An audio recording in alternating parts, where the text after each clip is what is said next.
Latest updates ఎప్పటికప్పుడు పొందడానికి big TV WhatsApp channel follow అవ్వండి. లింక్ డిస్క్రిప్షన్ లో ఉంది. అతను బంతితో మాయ చేసే మాంత్రికుడు, ఆటను అవలీలగా చదవగలిగే ప్రజ్ఞాశీలి. ఆయనకు వికెట్తో సంబంధం లేదు. వాతావరణం గురించి అస్సలే పట్టించుకోడు. ఆటను వేగంగా చదవగలుగుతాడు. పక్కా లెక్కలు వేస్తాడు. ఎత్తులు జిత్తులతో ప్రత్యర్థులకు చుక్కలు చూపిస్తాడు. జట్టు కష్టాల్లో ఉన్నప్పుడు ఆపద్ బాంధవుడిలా పాత్ర పోషిస్తాడు. గెలుపు కోసం బాల్తోనే కాదు, బ్యాట్తోనూ పోరాడుతూ ఉంటాడు. ఇలా తను 14 ఏళ్ల సుదీర్ఘ కెరీర్లో అలుపెరుగని అనేక పాత్రలు పోషించాడు. అతను మరెవరో కాదు, Indian star cricketer Ravichandran Ashwin.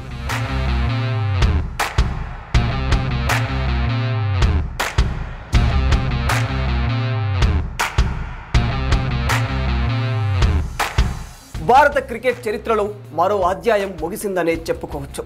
Veteran off spinner 38 ఏళ్ల రవిచంద్రన్ అశ్విన్ ప్రస్థానానికి తెరపడినట్టే. స్పిన్ ఆల్రౌండర్గా టీమిండియాలో చెరగని ముద్ర వేసుకున్న అశ్విన్ బుధవారం సంచలన నిర్ణయం తీసుకుని క్రికెట్ అభిమానులకు షాక్ ఇచ్చాడు. ఎన్నో అద్భుత ప్రదర్శనలు, మరెన్నో మరుపురాని అనుభవాలు భారత క్రికెట్కు అందించిన స్పిన్ దిగ్గజం రవిచంద్రన్ అశ్విన్ తన 14 ఏళ్ల సుదీర్ఘ ప్రయాణానికి ముగింపు పలికాడు. ఆస్ట్రేలియా గడ్డపై జరుగుతున్న బోర్డర్ గవాస్కర్ ట్రోఫీలో 3వ టెస్టు డ్రా ముగిసిన తర్వాత రిటైర్మెంట్ ప్రకటించాడు. అశ్విన్ ఓ క్రికెట్ మేధావి. విలువలను వదలడు, విమర్శలకు బెదరడు. శక్తిని యుక్తిని కలగలిపి మైదానంలో బ్యాటర్ల బుర్రను చదివేస్తాడు. కొందరు అతడు అతిగా ఆలోచిస్తాడు అని అంటే, కాదు లోతుగా ఆలోచిస్తానని కౌంటర్ ఇస్తాడు.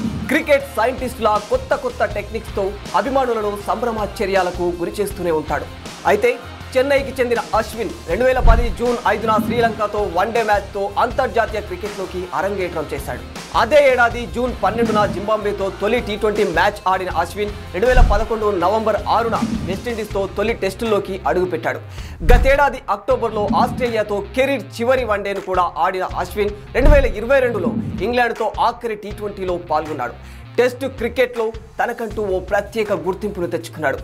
అనిల్ కుంబ్లే, హర్భజన్ సింగ్ల ఘన వారసత్వాన్ని నిలబెట్టే బాధ్యతలను సమర్థవంతంగా నిర్వహించాడు అశ్విన్. కుంబ్లే తర్వాత టెస్టు క్రికెట్లో అత్యధిక వికెట్లు తీసిన రెండో భారత బౌలర్గా రికార్డుకెక్కాడు. టెస్టుల్లో అత్యధిక సార్లు player of the match award అందుకున్న ఆటగాడిగా ముత్తై మురళీధరన్తో సమానంగా నిలిచాడు. బ్యాట్తోనూ చాలా సందర్భాల్లో జట్టును ఆదుకుని అసలైన ఆల్రౌండర్ అనిపించుకున్నాడు.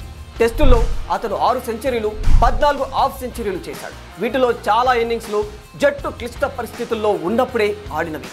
ఇంగ్లాండ్, ఆస్ట్రేలియాలోనూ అశ్విన్ గొప్పగా ఆడిన సందర్భాలు చాలా ఉన్నాయి. 2018లో ఇంగ్లాండ్లో సౌతాంప్టన్ టెస్టుల్లో పొత్తి కడుపు గాయం వేస్తున్న జట్టు కోసం చివరి వరకు పోరాటం చేశాడు. 2021లో సిడ్నీ టెస్టులో జట్టుకు ఓటమి తప్పించేందుకు హనుమ విహారీతో కలిసి 40 ఓవర్ల బ్యాటింగ్ చేయడం తన టెస్టు కెరీర్లో గుర్తుండిపోయే సందర్భం అని చెప్పుకోవచ్చు. వైట్ బాల్ క్రికెట్లోనూ అశ్విన్ సక్సెస్ అందుకున్నాడు. 2011 వన్డే వరల్డ్ కప్లో సభ్యుడైన రవిచంద్రన్ 2013 ఛాంపియన్స్ ట్రోఫీ వన్డేలో కీలక పాత్ర పోషించాడు. సమకాలీన క్రికెట్లో తెలివైన బౌలర్గా అశ్విన్ గుర్తింపు పొందాడు. తన నైపుణ్యాలను నిత్యం సానబెడుతూ ఉంటాడు. బంతులతో కొత్త ప్రయోగాలు చేస్తుంటాడు. అలా కనిపెట్టిందే క్యారమ్ బాల్. తనదైన రాంగ్ వన్ క్యారమ్ బాల్ను సృష్టించి అందరినీ ఆశ్చర్యపరిచాడు. దీంతో అప్పటి నుంచి కుడి చేతి ఎడమ చేతి వాటం అనే తేడా లేకుండా బ్యాటర్ల అందరికీ వణుకు పెట్టించాడు. రాను అదే అతడి ట్రంప్ కార్డుగా మారిపోయింది.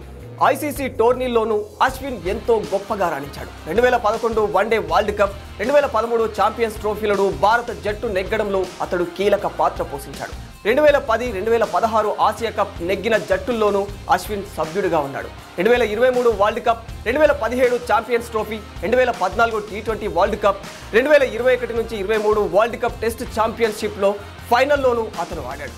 అయితే ఏది ఏమైనా ఓ స్పిన్ యోధుడు ఉన్నట్టుండి భారత క్రికెట్కు స్వస్తి చెప్పడం అనేది మాత్రం క్రికెట్ అభిమానులకు తీరని లోటనే చెప్పాలి. For more videos like this, subscribe Big TV channel.